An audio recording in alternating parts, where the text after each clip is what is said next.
Hello, this is Doc Fleur, and here is your verbal ability question. So we have here word analogy. Example. So, blowtorch is a tool used to weld. Therefore, the relationship between the two is that blowtorch is a tool used for welding.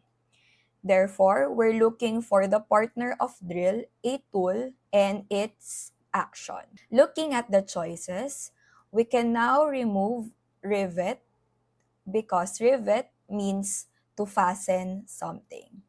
So rivet and fasten is the same, is a tool to fasten. Rivet is a tool to fasten. We can now remove it. Screw is a tool generally related to a screw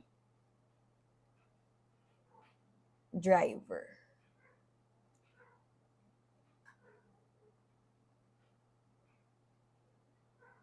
And a drill is a tool that rotates to form a hole to bore a hole.